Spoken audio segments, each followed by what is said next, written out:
President of the United States.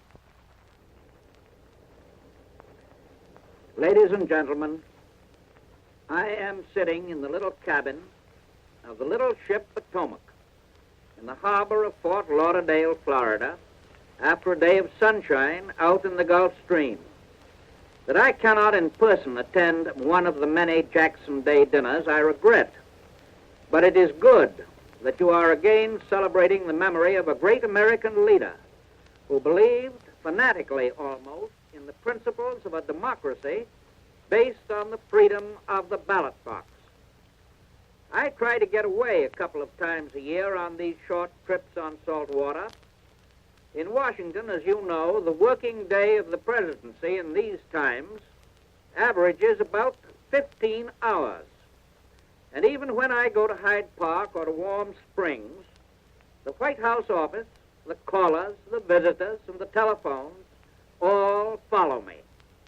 But at sea, the radio messages and the occasional pouch of mail reduce official work to not more than 2 or 3 hours a day. So there is a chance for a bit of sunshine, or a wetted line, or a biography, or a detective story, or even a nap after lunch. But above all, there is the opportunity for thinking things through, for differentiating between principles and mere methods, between the really big things of life and those other things of the moment that may seem all important today and yet are forgotten by the world in a month. That means that if today the fellow next to you catches a bigger fish than you do, or vice versa, as sometimes happens, you don't lie awake at night thinking about it. Yes, you recapture your philosophy, but in so doing, you do not sit down mentally and become a fatalist. You still seek peace of mind and peace of spirit, but you come to realize that you have to work overtime nowadays and work harder than ever before in your life to make that kind of peace possible later on. It is a fact that I think we all recognize that if we sit down now, we may get run over later. And if our kind of civilization gets run over, the kind of peace that we seek will become a mere unattainable dream. And so that is why, in the comparative quiet of this week, I have become more than ever clear that the time calls for courage and more courage, calls for action and more action. That is why it is appropriate today to honor the name of Andrew Jackson, because he was first and foremost a great American who placed his devotion to his country above adherence to party and provided an ever-living symbol of the rugged, courageous spirit of our people. Responsibility lay heavily on the shoulders of Andrew Jackson. In his day, the threat to the federal union came from within. It was a sectional threat. More than that, it was a threat that came from some of Jackson's own people, indeed from some members of his own party.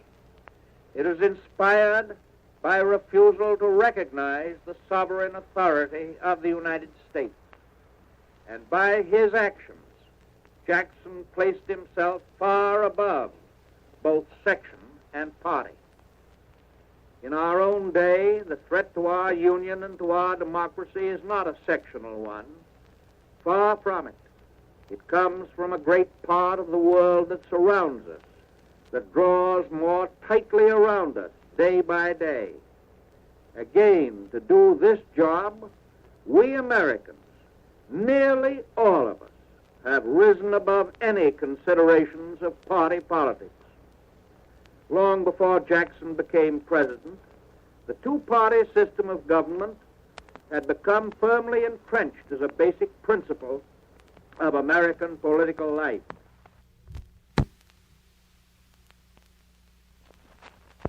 It had shown its value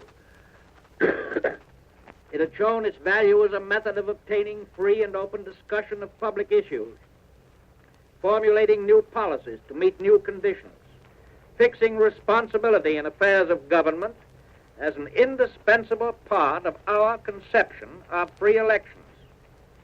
Now, the dictators of some lands cannot seem to realize that here in America our people can maintain two parties and at the same time maintain an inviolate and indivisible nation. The totalitarian mentality is too narrow to comprehend the greatness of a people who can be divided in party allegiance at election time, but remain united in devotion to their country and to the ideals of democracy at all times. In dictatorships, there can be no party divisions, for all men must think as they're told, speak as they're told, write as they are told, live and die as they are told. In those countries, the nation is not above the party, as with us. The party is above the nation. The party is the nation. Every common man and woman is forced to walk the straight and narrow path of the party line.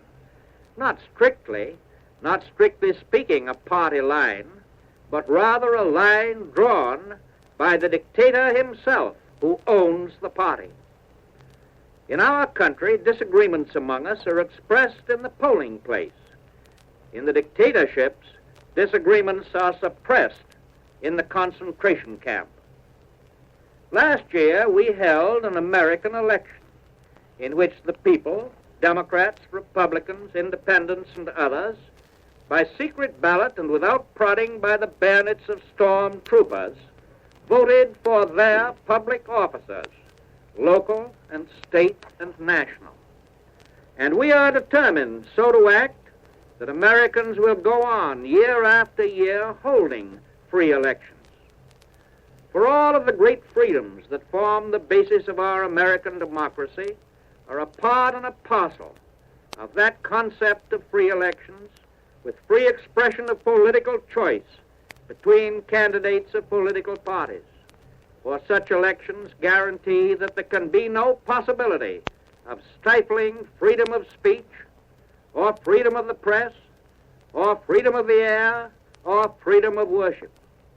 These are the eternal principles that are now being threatened by the alliance of dictator nations.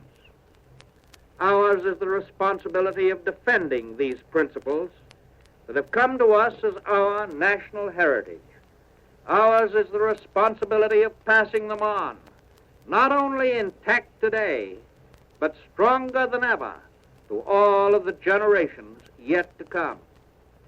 We Americans realize how tenuous would be the existence of our party system, our freedom of elections, our freedom of living, if the doctrines of dictatorship were to prevail. For if they were to prevail, it would not be in Europe alone. The history of nations betrayed during the past year, the history of nations conquered during the past year, should show the rest of the world what it means to live in a world organized and ruled by the Gestapo. Let us ask ourselves frankly and fearlessly, how long could we maintain our ancient liberties under these terrible conditions? How soon would we have to accept the doctrine that one must fight fire with fire? How long would it be possible to maintain a semblance of our two-party system with free elections in a Nazi-dominated world? How soon would we decide to imitate Nazism and abandon our two-party system and regiment our people into one party, which would certainly be neither Democratic nor Republican? Should that evil time come, we would no longer hold these friendly gatherings either on Jackson Day or on Lincoln Day.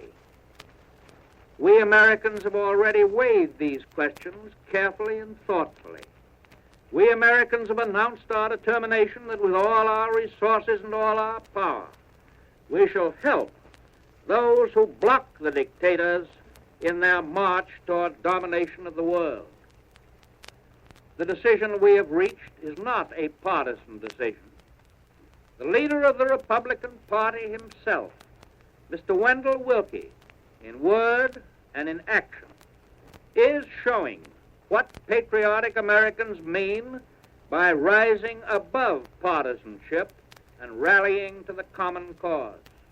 And now that the plain people of America have spoken their determination, Republicans and Democrats in the Congress and out of the Congress are patriotically cooperating to make that determination take positive form. The enemies of democracy are now trying by every means to destroy our unity. The chief weapon they now use against us is propaganda. Propaganda that appeals to selfishness. That propaganda comes in ever-increasing quantities, with ever-increasing violence from across the seas, and it is disseminated within our own borders by agents or, equally menacing, by innocent dupes of foreign powers. It is directed against all Americans, Republican and Democratic, farmers and bankers, employers and employees, propagandists, defeatists, and dupes. Protected as they are by our fundamental civil liberties, have been preaching and are still preaching the ungodly gospel of fear. They use insinuation and falsehood. They have tried to shatter the confidence of Americans in their government and in one another. We have seen what has happened to the great industrialists of Germany, for example, industrialists who supported the Nazi movement and then received their reward in Nazi concentration camps or in death.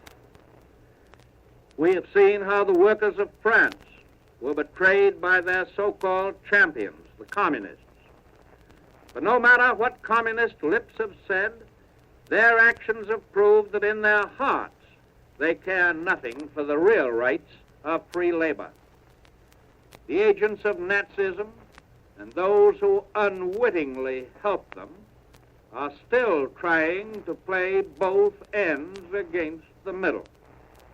They have attempted to exploit the natural love of our people for peace. They have represented themselves as pacifists, when actually they are serving the most brutal warmongers of all time. They have preached peace, peace, in the same way that the devil can speciously quote the scriptures. Of course, the purpose of all this has been to spread terror among us, but the effect of it has been only to fortify our determination. When Abraham Lincoln became president, he had to face the awful reality of a war between the states. On July 4th, 1861, in his first message to the Congress, he presented this vital question: must a government of necessity be too strong for the liberties of its own people, or too weak to maintain its own existence? Lincoln answered that question as Jackson had answered it before, not by words but by deeds, and America still marches on. We of today have been presented with that same question. We too are answering it by deeds.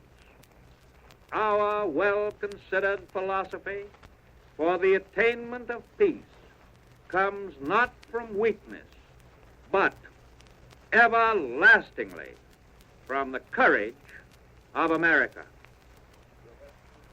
And thus President Roosevelt concludes his address to scores of Democratic dinners throughout the country, being held to honor the founder of the Democratic Party, Andrew Jackson.